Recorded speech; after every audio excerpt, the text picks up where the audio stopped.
The floor is all yours. Take it away. Yes. Thank you, Bo, and hello, everybody. Welcome back. For those that have been here before and our live webinars, it's so much fun to present to you all. It's just you.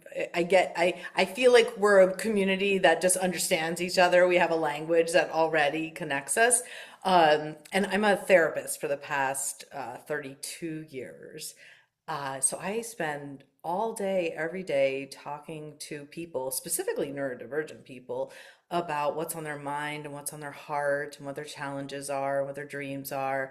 And recently, it's been about holidays and surviving the holidays, navigating the holidays. How can they enjoy their holidays, perhaps in a way that serves them better? And also because so many of you are here coming in from the States. Of course, we had a big old election in the last couple weeks, which has caused extra um, a, anything from anxiety to emotions to different family dynamic challenges. So I'll be mentioning that a bit as well.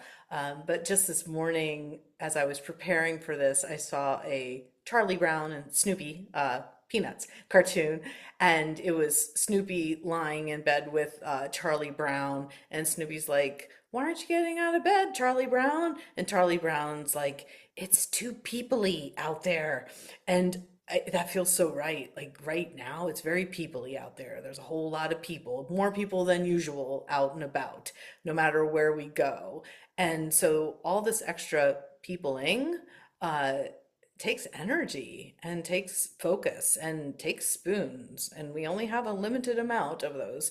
And so if you are finding yourself um, peopled out or just low on energy, like you're feeling like you're dragging a bit, you're feeling like you're not recovering from activities as you normally do, or recovering from even fun socialization, it might be because you're doing this extra peopling.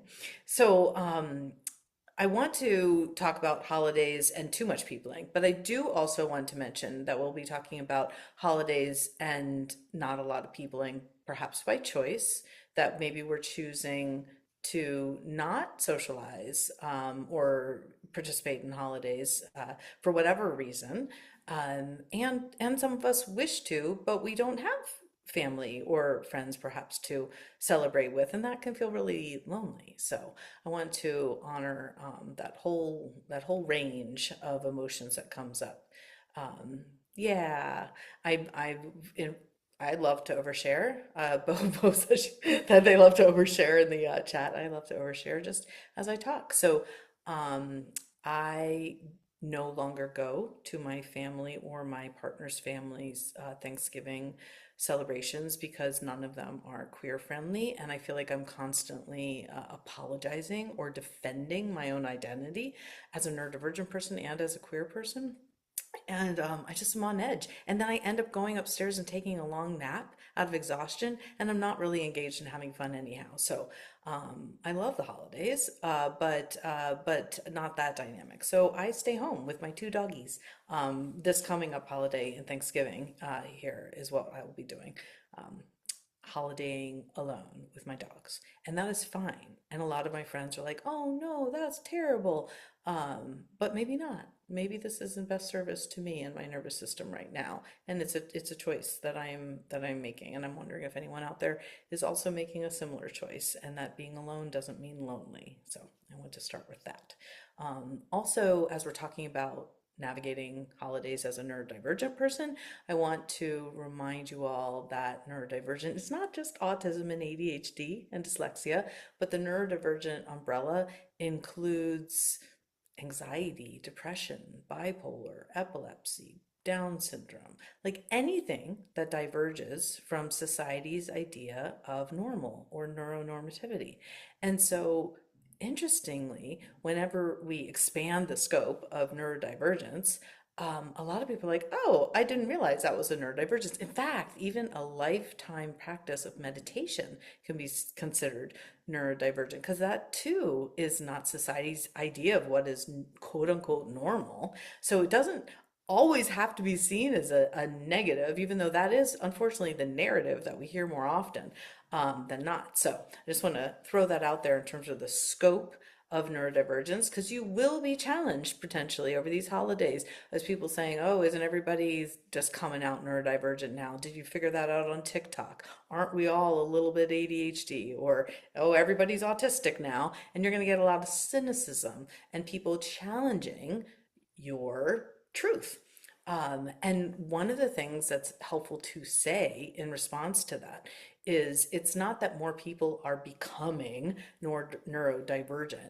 It is that we finally have words and lived experience to from others to learn from, and research, a little bit more research at least, that helps us understand it, raise our awareness, and validate our experiences. So no, more people are not neurodivergent, but more people are realizing that they can identify as neurodivergent as this new information comes about. And so I always like to go into a family holiday scenario with some words to say, because I know what's going to come up.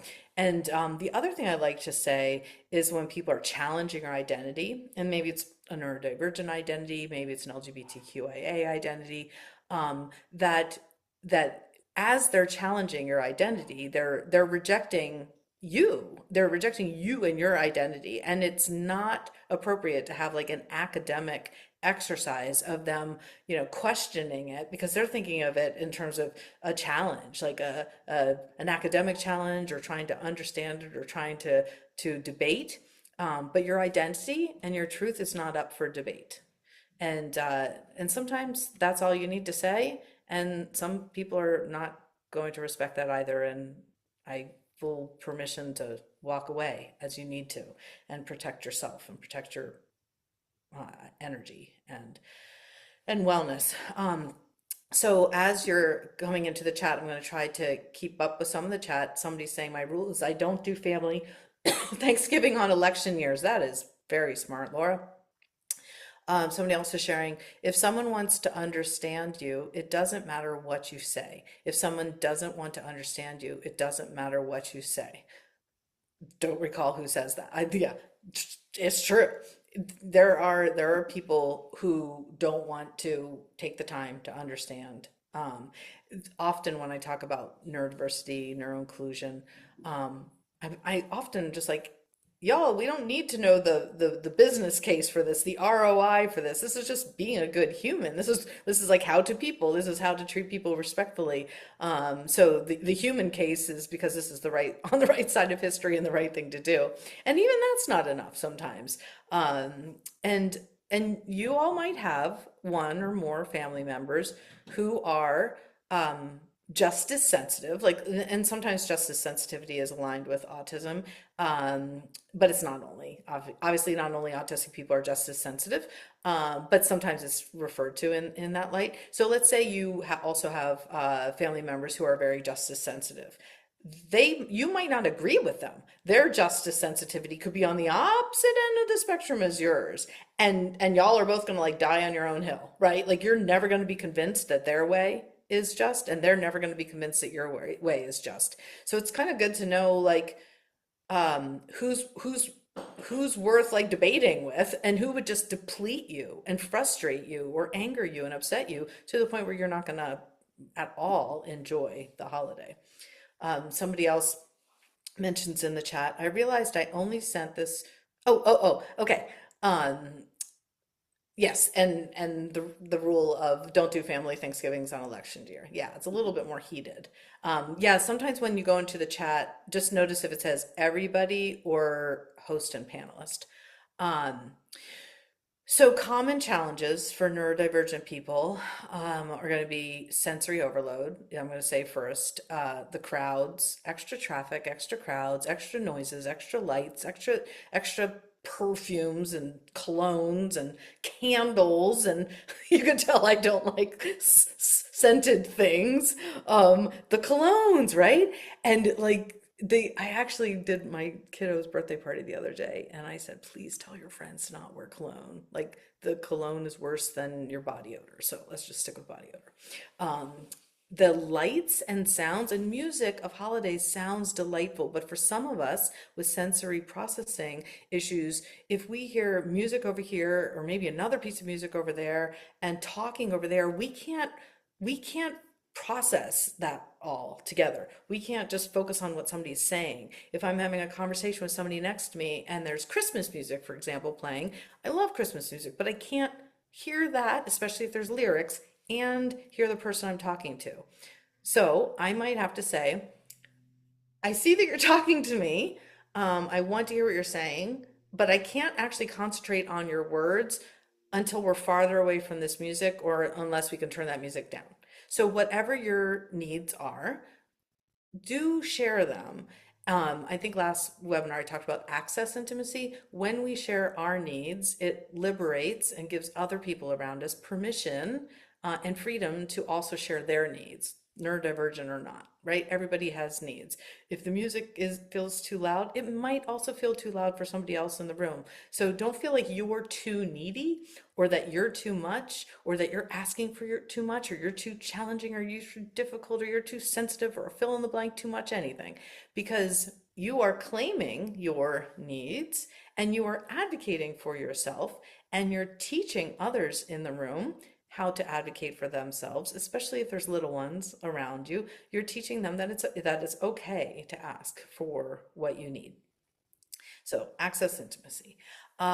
In terms of family dynamics and expectations of what the holidays should, quote unquote, should look like, that doesn't mean, even if you've done it for decades the same way every year, doesn't mean you need to continue to do that. You don't have to continue the traditions. You don't have to continue the rituals. You don't have to participate in them. Um, it's up to you as to whether or not those traditions or rituals still serve you, and maybe you and your partner, or maybe you and your immediate family if you have kiddos, like your unit, is important to maintain and keep safe and grounded. And it might diverge from the extended family's idea of what a holiday looks like. So advocating for yourself, and then sometimes I see it like kind of circles, like I want to advocate for myself and the people that I bring with me to the holiday parties, my partner, my children, um, especially if you have neurodivergent children with access, support, and sensory needs, advocating for them. And will it make mom and Uncle Joe upset that you don't want to do dinner at 4 o'clock and you don't want to stay till 10 and play poker or whatever's going on? That's okay. That's okay. You might not make everybody happy. Every single person might not want you to do what you're going to choose to do. But I value agency and freedom and having the opportunity to tell people what you need and advocating for yourself and especially your kiddos is important. Somebody sharing in the chat, my autistic son calls tradition peer pressure from dead people. I love that so much. Oh my gosh, peer pressure from dead people. That's brilliant. I love that. Yeah, and does that make any sense? Like, and we do this so much as neurodivergent people. I worked with a client today who's just like, wait a minute, wait a minute. I don't have to tuck my shirt in. He's a lawyer, and he's like, why do I tuck my shirt in? I don't like my shirt tucked. Who taught me I had to tuck my shirt in and wear a belt every day? Is that a law? No. Is it a rule I have to follow? No. I just never thought of an alternative. And all of a sudden he just like untucked his shirt and he felt like totally liberated. I'm never going to tuck my shirt again. So what's cool is when we start to diverge from some of these rituals, routines, and expectations, it kind of like a ripple effect. We start to diverge from other routines and rituals and traditions that no longer serve us well. And we're like, okay, I diverged. I didn't die. I said no, I didn't die. I set a boundary. I didn't die. Can I do it again? Yes, you can. Yeah. So let people know what you need. And there's a lot of change in the holidays. There's a lot of change in routines and a lot of transitions, and that I know causes a lot of anxiety. Even if the routine is one that's in service to you, it's still a change. So notice that you might feel unsettled and ungrounded around this time when things are just different. Even stores being closed at a different time, or the bank should be open on this day, but it's not, or you wanted to mail a letter and now you realize you can't. There's so many just changes systemically that happen. So be aware of how you navigate changes and transitions. And if you don't navigate them well, and if they exhaust you or make you anxious, let your loved ones and friends know that at this time of year, like the more that you can establish some routine and some sense of control and groundedness, the better. And maybe that means you're eating the same thing every day and wearing the same thing every day and watching the same movie every day. Does anybody else do this when you're feeling dysregulated? You watch a movie you've already seen, or you listen to a book you've already heard, or a podcast you've already heard, so that there's a sense of normalcy and a sense of routine and a sense of predictability and certainty when things feel very chaotic. For some of us, I'll speak to the ADHDers especially, planning, reverse planning, time management can be really challenging. And I'm like hoping that not a lot of you have to coordinate the entire dinner, holiday dinner, because that's just a lot of work. But even if you have to even do some of it, it's reverse planning. It's like, okay, dinner has to be ready by 6 p.m. So then the turkey goes in the oven by this p.m. and then the potatoes by then, which means I have to get to the store by then, which means the night before I have to prepare this. It's a lot of reverse planning, and this might not be our gift to reverse plan. And by the way, with ADHD, a lot of times, however long we think it will take, it's double. It's double. How many times have we said, "Oh, I'm just going to hop in the shower." And we say, "I'm sure that should only take 5 minutes, but it's actually 10." Or "I'm just going to drive down to the store." It's like double, right? And so if you know for you that you tend to need double the time, make sure you're incorporating that into your travel plans and into your shopping and cooking plans as well. Because one of the things that causes so much stress is that feeling of um, being late, like for a flight or a plane or a train or a bus or dinner. So trying to go extra early, like an extra cushion, if you're already nervous, if your nervous system's already fried, allow yourself to have an extra cushion of time. Maybe there's extra time for you to decompress once you get there, or get a bathroom break, or grab a little bit more water. We forget sometimes when we're dysregulated, we don't realize that we're hungry or thirsty or tired until it's too late, right? So we don't know how hungry we are until our tummy's rumbling. We don't know how thirsty we are until we're dehydrated. If we're on a plane, Bo and I were talking about this, and you're lucky enough to get the window seat so you can look outside, that's awesome. But don't wait until it's too late to go to the bathroom to get up and go, because you don't want to inconvenience the people next to you to get them up, and you want to, avoid conflict and people please, and you want them to be comfortable. But in doing so, are you making yourself really uncomfortable? I had a middle seat just last week. I flew from Boston to LA and back, and I had the middle seat on an overnight flight, and it was squishy, and I realized that we were flying over the Grand Canyon at one point. This was on the way out when I wasn't an overnight, and I just wanted to see it. It would help me regulate. And I asked the person next to me if he wouldn't mind opening the window as we're flying over like one of the world's wonders, and he said no, because the bright light bothered him from the sun. And then we flew over the Rockies. I'm like, "Do you mind if we just take a peek at the Rockies? I've never seen the Rockies." And then it came to the Sierras. "I've never seen the Sierra Mountains. Do you mind if we just open it up just a little so I could take a peek?" He's like, "No, the bright light is shining in." And I'm like, now like my needs and his needs are battling, because I'm like, how rude. I'm thinking this in my head. He wouldn't even open the window, and I'm getting upset because I feel like I'm like missing out on seeing this for the last time in my life. And I'm also like really respectful of the fact that he's like telling me why, because of the sensory issues of the lights coming in, that would bother him and give him a headache. So I was very polite, but also really bummed out. It's interesting how we can have a lot of needs, and maybe not be patient or tolerant or compassionate about other people having needs. Like, go figure. There's other people who have big sensory needs too. When our sensory needs are so big, sometimes we maybe become like self-centered in that to some extent, where they become so big, it's hard for us to see outside of ourselves and outside of our needs. So just something to be aware of. Um, some of us in airports are going to struggle for different reasons in terms of making sure that we're there on time, as we talked about, and just the maybe feeling of claustrophobia within the airplane itself. So I know a lot of people who use, of course, the noise canceling headphones or a hoodie, or eye pillows, a comfy blanket, a favorite pillow, favorite socks. Like, bring comfort items with you for all your travels. There's somebody, Steph shared that she wore a penguin onesie on the plane, that just not only feels so comfortable and fun, but I'm sure it made a whole lot of people happy to see that.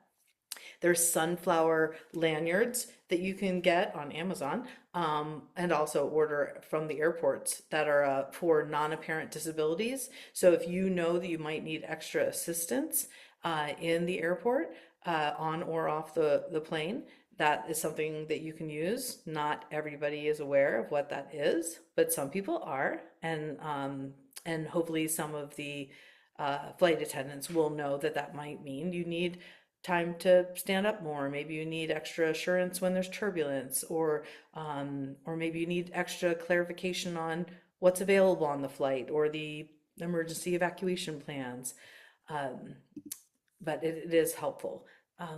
Bo is sharing, happy to share that it's becoming more and more of a thing in Europe too. Good, the sunflower lanyards, I assume you're talking about. I used one on the way to California and nobody had any idea what it was. Somebody listened to an album and a half of Tom Odell's music every day for over a year. Yes. Somebody else is sharing, I'm from the UK and I dread December and have become grumpier every year during the festive season. I can't feel more divergent from the happy holidays expectations. It's an ADHD nightmare. Tedious card writing. Oh, wow. I'm impressed you're even trying that. Shopping in busy, crowded places with sensory overload, decision-making paralysis. I feel you.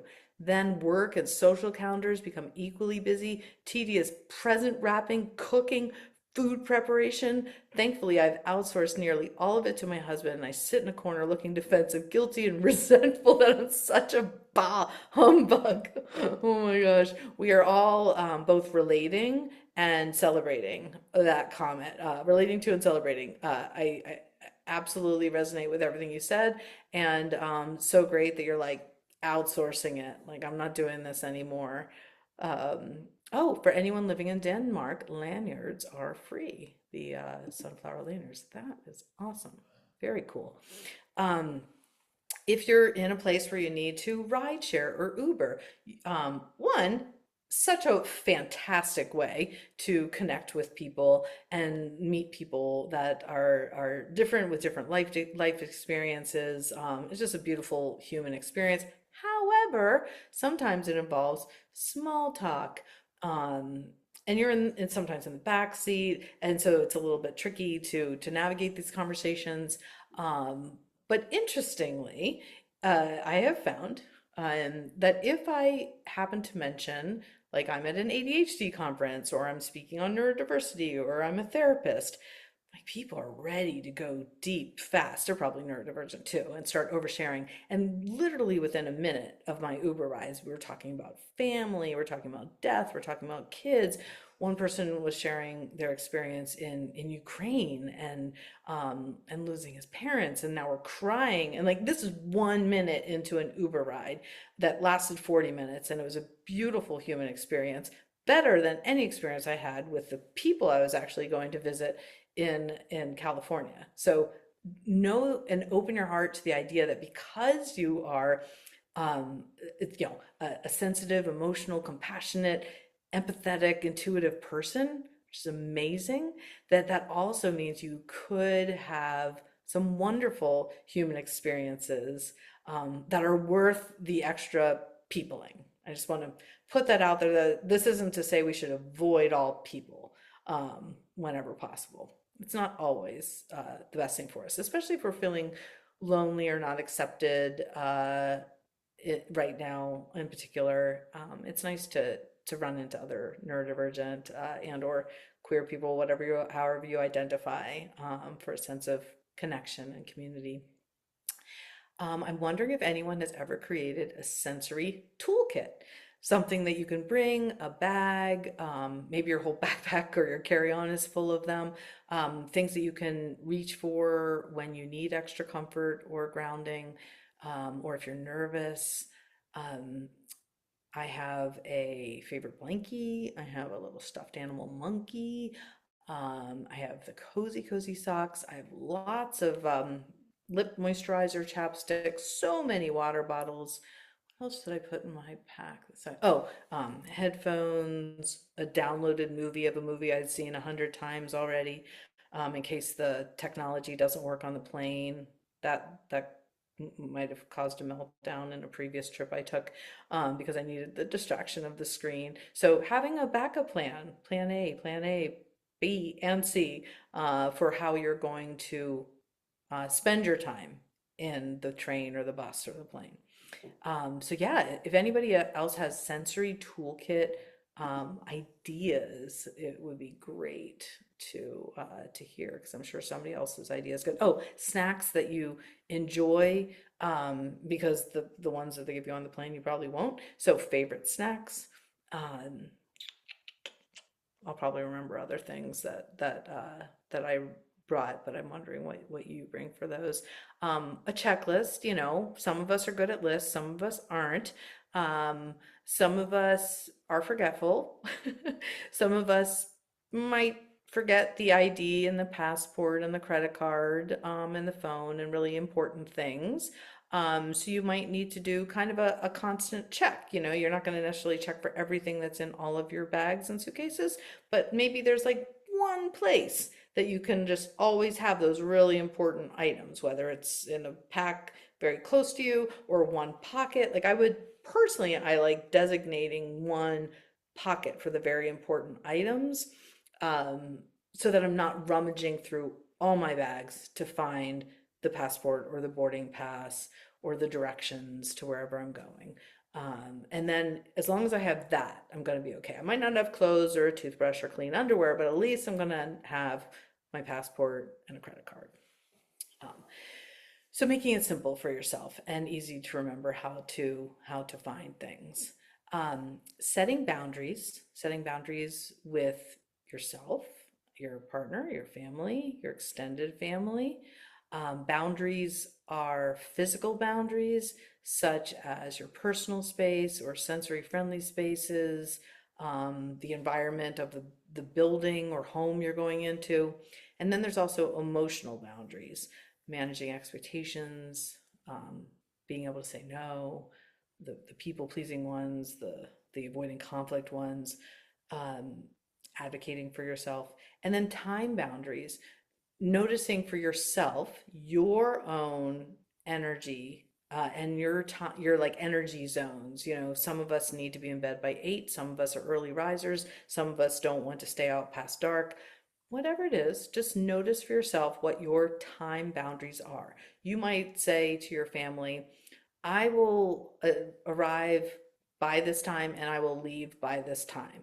I will spend no more than probably 4 hours at the house. Or if dinner lasts more than an hour, I will need to go take a nap or a walk. Like, allow yourself to set really clear boundaries for yourself and others so that the expectations are clear. And it's easier to set them prior.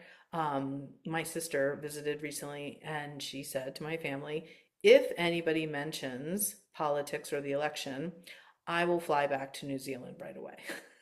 She said. But she would just walk away. She would walk away. And so she let us know ahead of time, not in the moment when we were already all arguing about politics. She let us know like a month ahead of time, then 3 weeks, then 2 weeks, then 1 week. And it was actually really helpful because a lot of my family needed those reminders like, okay, this is not the time and the place that we're going to talk about politics because Tanya, who flew from New Zealand, is not going to tolerate it. Um, Also, if you want to set boundaries, it's important to say, like, rather than, you need to stop chewing so loud, say, if you continue to chew with your mouth open, I'm going to need to take my plate into another room. Like, let them know if this, then that.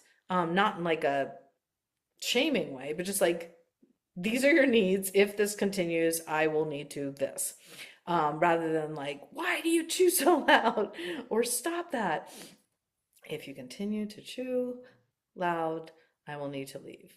Um, so allow, or if you continue to challenge my identity, if you continue to talk about politics, if you continue to speak ill about queer people, if you continue to disrespect my partner, I will leave. Let them know specifically what it is that you're setting a boundary about or around. Let me just check in to see if there's a Q&A that I missed. Somebody asked, I will be going back home and find that I don't know what techniques or tools I can use for taking breaks from socializing. Sometimes conversations become exhausting as they are back to back. And how do you take breaks? I always burn out and find my stress levels really high. I was thinking of setting timers for myself and stepping away if needed when the timer goes off. Any tips or anything would be appreciated. I got my ADHD diagnosis recently and no longer want to beat myself up for how I feel. Yes, such a great question. My personal tips, and I think lots of folks in the room probably have their own. My personal ones are many bathroom breaks. Like I do get tummy aches from some food and anxiety, so I'll go to the bathroom for a very long time and I'll bring my phone and I will scroll, or I will listen to an entire audiobook in the bathtub. I will take long walks. I'll say I need to catch some fresh air. It's feeling claustrophobic or stuffy in here. I need to take a walk. Um, I'm I'm tired. The sugar crash, or after meals I need to eat, or uh, I need to take a quick call. I'm an emergency client. I gotta go. Um, I think it is perfectly fine to say that you need to step away and decompress, that you need some alone time, that you're out of spoons if your family and friends understand that language, or you're out of capacity and you need to go recharge. And the way that you recharge is to be alone. Some people recharge by socializing, dancing, music, loud music. I don't know. That's how they do. I need like a hoodie and under the sheets and some tears. And then I'm okay for a little while. So know what you need, know what works for you. And if you don't feel comfortable just claiming that, um, tummy aching and a long bathroom break go a long way, unless there's only one bathroom in the house. Well, those are tricky. Did I miss? Oh, no, that was the same question. Okay. Um, oh, I need to flip my paper. It's like, why did I read that already? Disclosing neurodivergence to your family. I know we've already gone over that some people are going to love to debate your neurodivergence, but interestingly, unlike if any of you have ever come out LGBTQIA+, unlike that, when you come out neurodivergent, you're also kind of outing your family because often it goes up and down the family tree, especially if it's innate neurodivergence, such as, for example, ADHD, autism. Chances are somebody else in your family up and down the family tree is also ADHD or autistic. So sometimes when we come to a family reunion, we're like, hey, guess what? I recently discovered or got diagnosed as autistic. Isn't that interesting? And then you have a conversation, and all of a sudden, maybe one of your parents says something like, that's not autism, that's just the way our family is. And you're like, you want so badly to say, that's because you're autistic too. And we really, now that we are neurodivergent, do you not see other people's neurodivergence really quickly? Like you can diagnose somebody out like Subway when they're making your sandwich. You're like, oh yeah, yeah, I see you. You have ADHD. You can see it, right?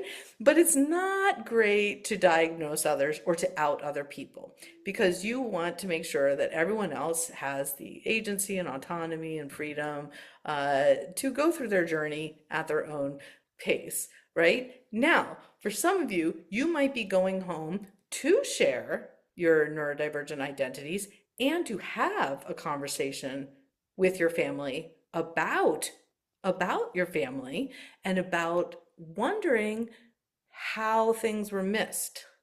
Why didn't you get help? There's going to be sometimes for a lot of us some anger and resentment and from the parents sometimes some like guilt and shame and defensiveness. They might not understand, but it's true that long ago, when we were all children, um, we didn't have as much information about neurodivergence, even ADHD, autism, especially girls and those assigned female at birth. Like, not a lot of information was out there or research. So, um, we have to also have a little bit of patience and grace. Would it have been nice if, as children, we had all the information we do now in the same way we parent our neurodivergent children? Wouldn't it have been nice if our parents would have had the information or the capacity or the ability to parent us the same way? Yes. Is it, a healing conversation to have? It might be. Um, but it's also good to know that that's not their lens, right? That they're not thinking and or ruminating about neurodivergence and researching it and studying it and absorbing it as much as you. So you're coming in hot, right? And just be aware of that. Just be aware of that dynamic that the other person might not be ready to or able to receive all of that information. I hope that makes sense. Um, yeah, and the feelings, but having the feelings of guilt or shame or resentment, or like now that I know I'm neurodivergent, I feel like should be able to do my life over again. Does anybody feel that way? Like, had I known what I know now then, I would have not struggled so hard to do blank, blank, blank, or force myself to into this career or into this relationship or into this situation. So we did the best we could with what we knew then, is what I come back to often, for myself and for others. Um, because otherwise we just get fueled with a lot of regret, and that's not a good healthy emotion. It's not an easy one to move through at all. So avoiding diagnosing others, but if you feel comfortable and safe disclosing your identities, often that does give other people, permission and freedom and psychological safety to share their own. If you're ever in a family holiday situation and you're feeling like you're losing hope and faith in humanity, talk to kids, and the younger the better, uh, because they don't have as many. The stigma and bias hasn't been set in stone as much. And then if you can't find a kid or a young person, like, find an animal to talk to. Somebody who doesn't hold judgment and expectations. You can create your own holiday rituals. You know, you can put your tree upside down. You can not have a tree. You could skip dinner. You can eat pancakes for Thanksgiving. On and on and on. Like, there's literally no rules. The rules are all socially constructed, really, right? So what's fun is to kind of think, all right, if I were to design, Hanukkah, what would it look like? If I were to figure out what Kwanzaa means to me, what would I do? What would my rituals be? What would my Christmas tradition be that I want to pass down to my children that they might refuse to do because they had their own lives and things to think about once it came to them? So just kind of notice, if it were up to you, because it kind of is, how would you want to spend the holidays? And what kind of tradition or ritual would you like to create? And can you mix it up? Can you change it up and make it creative and fun? Um, just for the pure joy of variety and the novelty of it. Because sometimes some of us get overwhelmed in boredom. So some of us are hypersensitive and some of us are hyposensitive. So some of us get overwhelmed by too much sound, too much light, too much noise, too much smell. too much touch. We'll get to the hugging in a minute. And some of us are hyposensitive. Like if things are just kind of blasé and there's not a lot of stimulation and there's not a lot of deep conversation, they're talking about weather and sports and not trauma. Like I'm out. I'm burned out. I'm burned out because nobody's having a deep conversation. I'm burned out because now we're talking about literally nothing. So notice for yourself if you're hyper or hyposensitive and how that manifests itself in your conversations and relationships. Um, Hugging and touching and pinching cheeks and patting heads and all the things when people are in your space, whether it's on a plane from strangers in a train and a bus and an Uber, or with your family when they greet you, you do not have to hug people or kiss people on the cheeks or hold hands or all the things. You don't have to do it. You can, but it's good to say prior, like while you're hugging somebody, it's more challenging to say I don't like hugs if they've already gone in for it. So as much as you can, and sometimes there's body language that we can use for this. Kind of a classic one is like if our arms are crossed, we're likely not going to be receiving a hug. If when my teenager enters a family reunion with hoodie on, tied, like tight until all you see are dish, people are pretty clear that that he probably doesn't want to be hugged on. So notice what nonverbal and verbal cues you can offer to your friends and loved ones around the holidays about touch and consent. And I usually now say, like, are you open to a hug? Are you a hugger? Um, can I offer you a hug? Would you enjoy a hug? Not while I'm coming in, because that's hard. It's really hard to reject it in the middle. But before, like, are you a hugger? Are you open to a hug today? And then go in. Likewise, if you want to share something like a story or a monologue about neurodivergence, are you open to hearing something right now? Do you have a moment to hear about something I'm learning about? Rather than coming into the kitchen and just starting on a monologue or starting with a share or an overshare, it's nice and respectful and kind to ask somebody if they have space or time or energy or capacity, whatever words you want to use, to hear something or to learn something new or to receive feedback or to enjoy a story. Um, yeah, because some of us are just talkers. I feel like I'm just talking to myself right now. I don't even know if you're out there listening. Let me check in with the question and answer. Here we go.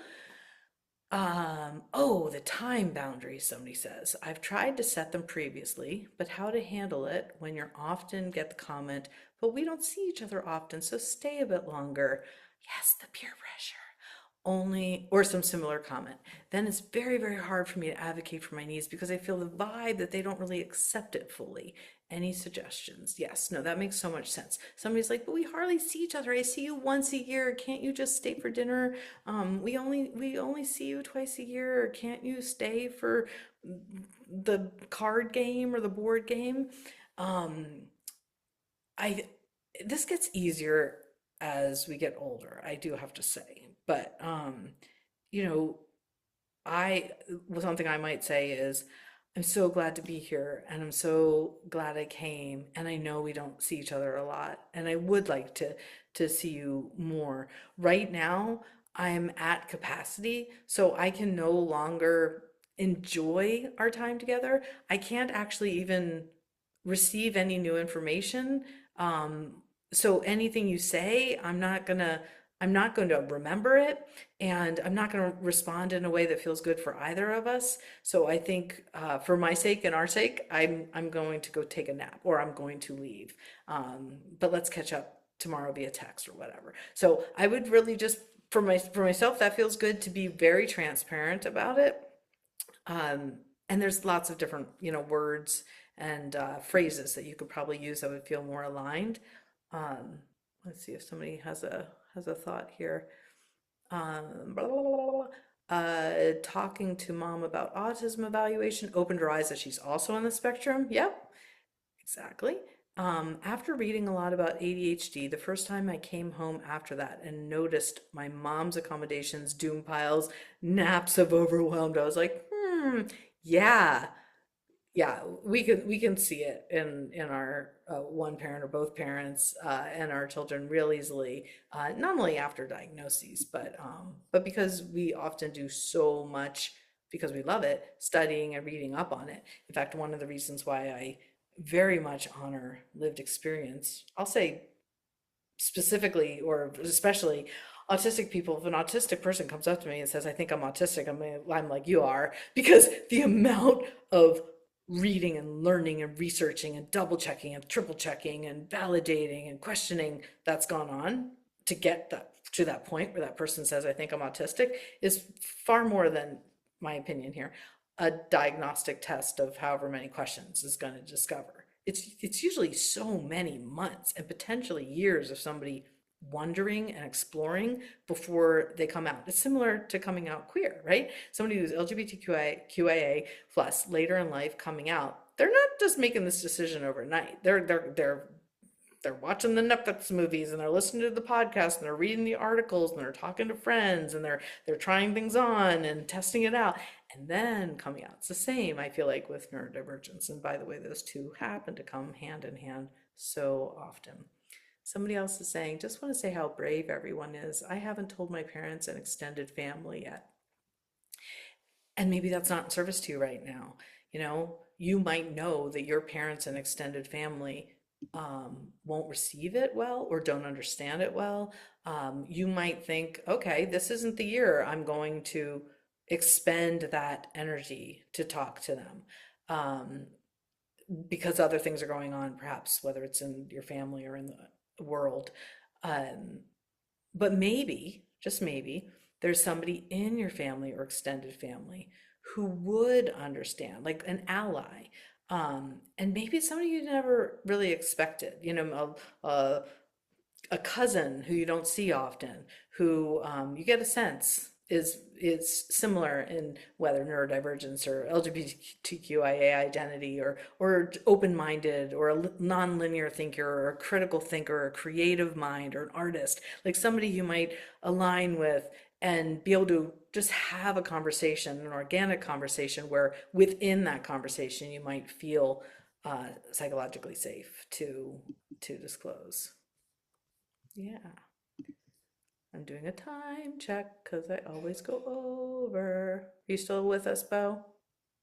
I sure am. Yeah. Do you have any questions or anything to share? Because I know you just came off of a big long trip and jet lag and all the things. Yeah, I think one that came up a bunch for me yesterday that we also talked about is, yeah, how do you it always feels so much easier to like prioritize other people's like needs and comfort and stuff because like especially for the internal stuff it's like whatever, no one can see that. Like the person affects most is me. So how do you kind of like override that to be like this random stranger next to me on the plane does not have more important needs for me to meet than I do. Like, yeah, how do you go about that? Yeah, sometimes I'll say I'll try to put myself in their shoes or put myself in I play like the empathy game. Like if I were that person and I knew that the window seat person was holding their pee so that they didn't have to step over me. Like I wouldn't want that. Like I believe most people wouldn't want you to wait longer than you needed to. Yeah. But you're right that we somehow feel like our needs are too much and somehow feel like we're asking for too much or causing trouble or causing inconvenience. Um, but we don't hold a lot of these judgments towards other people. I don't think I've ever criticized somebody for needing to go to the bathroom on on a plane. It's just like, oh yeah, absolutely. We get up and we do the dance. So it's an interesting, maybe even larger conversation about how we're much more patient and accepting often of other people and their differences and their challenges than we are our own, which kind of leads into a bit of a thought in my head about our own internalized, maybe internalized ableism or maybe internalized um, shame and acceptance that would be interesting to kind of work through or explore, if we feel like there's aspects in our life where we're feeling misunderstood, um, and we're feeling like we haven't reached that self-acceptance and like that almost radical self-acceptance. I don't know if that term is one anyone out there is familiar with, but in a kind of unapologetic way, claiming our worth, claiming our needs, claiming that we can take up space and be as needy and weird and quirky and loud or whatever that we need to be, um, to stand in our truth, you know? I also, from a disability lens, um, I feel like if we, maybe it's not specifically a disability lens, but in terms of like our taking care of our own bodies. I hear a lot from clients who um, know they should eat better, know they should drink more water, know they should go for walks more, know they should exercise more, but then something stops them. And often when we get really deep into conversation, there's a bit of a self sabotage that happens. I'm not saying this is what's going on with you, Bo, at the window seat. I'm going way deep and off track, but sometimes there's a self sabotage of that we aren't treating ourselves well because we don't feel like we're deserving of being treated well by ourselves or others, which could be based on just loads of trauma from our childhood and the world and its ableism, and its stigma and biases. But sometimes in almost a self-fulfilling prophecy way, I see people sabotaging their own happiness. And at the root of that is not feeling worthy of happiness or comfort or luxury. Like people who, I know a lot of neurodivergent people who don't like spending a lot of money. Like they'll feel guilty buying a luxury item or getting I said I was actually really judgy. This I'll bring it back to myself. One of my friends said, "Why did you fly first class?" And I'm like, I literally laughed in his face. I'm like, first of all, snotty, elitism, gross, overpriced, $1,000 extra. Like he was like, oh, all right, I'm just gonna say it's more comfortable. Like for him, paying the extra $1,000 that I like can't wrap my head around, he was prioritizing his comfort on a long flight, so he chose to buy the first class ticket. I couldn't even imagine spending that much money. I could imagine him spending the money because he needed the comfort. I couldn't imagine me spending the money because I didn't think I was the kind of person who should have been that comfortable on a plane. And I started to realize, like, oh, like I actually don't know that I feel like I deserve, like if I was up at first class, I feel like an imposter. Like I'm the kind of person who deserves to be comfortable on a plane. So there I was in the back row in the middle seat, like stuck here, not being able to see the Grand Canyon. I'm like, yeah, this is on brand. Like, and I caught myself realizing that I was telling myself that I was never going to be the kind of person who deserve that or would have enough money for that or be worthy of that. So it felt like a limiting belief to me and a bit of that self-fulfilling prophecy. I just totally overanalyzed your window seat predicament there. I love it. I love it. It's like on this on the spot therapy. But somebody's saying that literally just today talked to their therapist about self-sabotage. Interesting.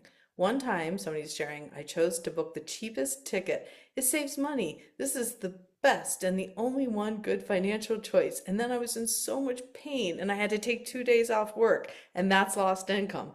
Isn't that interesting? Yeah. So you were bedridden from the pain, but you bought the cheapest seat that wasn't comfortable, and you might even do it again the next time because it's the cheapest seat and you're like, I'll be fine. I can endure it. There's people who have worse situations than me. There's people who are in far more pain than I am probably on this plane. I'm lucky enough to be on a plane. I'm lucky enough to be able to get on a plane and go wherever it is I'm going. Who am I to want a comfortable seat? Who am I to want to like feel extra comfort and pleasure? It's just like it's so interesting how we don't allow ourselves that. And then she had to get a massage, which is another 250. Yeah, if we add up the time of recovery, I usually recover for 2 days and don't work 2 days after a flight. Add in that 2 days off, add in massage, and for me, like so much extra chocolate to get through it. I wonder if that would equal the price of the first class reclining seats and whatever else happens up in first class. I don't even know. Yeah, for saving $30, it costs 700. Fascinating. Yeah, that's a whole other like topic I feel like we could dig into someday, Bo. Yeah, it's like the like sunk cost like fallacy thing. Yeah, Yeah, I guess. yeah, Uh, yeah, absolutely. Amazing. Well, Uh, I cannot turn my video back on, so you'll just have to imagine what I look like. That's okay though, because after after lots of plain time, the hair is a little weird anyways. But thank you all your so much. curl. Exactly. I Thank you all love so it. much for joining us today. This is so good. If you have any questions that, pop up later tonight or anything, this is very much a Ask Me Anything format. You're welcome to send them over to me if it feels like something that Pasha can answer for you. I'm going to send over to them. And yay, I'm so glad. Yeah, we are always like stuck between the like, do we make it super structured or like this? And I feel like for something like this, Pasha, like also, yeah, I don't know, it just like it works. So thank you I so. started with the structure. I really did. I followed the outline. I said all the things I was going to say, and then we just added a little. No, it's perfect. It's right. I'm thinking more like hardcore like slides for something Oh, emotional and complicated. It like this just works. well, So. if we had slides, we probably wouldn't have had half the conversations we had today because it just would have been more in the box. So yeah. Hmm. Well, thank you all so much. I'm going to share the recording via an email tomorrow, so look out for that. If you don't get it for whatever reason, check your spam, and otherwise, just send me an email and I will make sure that it gets to you. And yeah, if you have any other ideas for sessions, please let me know. This is the last one for this year, but I would love to hear y'all's input for any sessions next year. I want to continue creating yeah, this sweet supportive space to give y'all access to amazing experts like Pasha. So, Can I yes, do can I do a I don't know what it's called, like a plug, a brag? heck yeah, you can. Okay, so if all goes as planned today after this call, I will be pushing the button on like publish for my book Creating Cultures of Neuroinclusion, which happens to be an amazing book to read on a long bathroom break or flight, and it should be, if all goes as planned, within the next couple days on Amazon. It's like 4.99 ebook or 14 paperback. Anyhow, it's in alignment with a lot of what we talked about today. That's all. Beautiful, full circle, amazing. If you happen to have the link before tomorrow, I will include it in the email. So, I will try. no pressure. But yeah, thank you all so much. This is always such a sweet, supportive space. Really made my week. And yeah, I'm gonna stop this.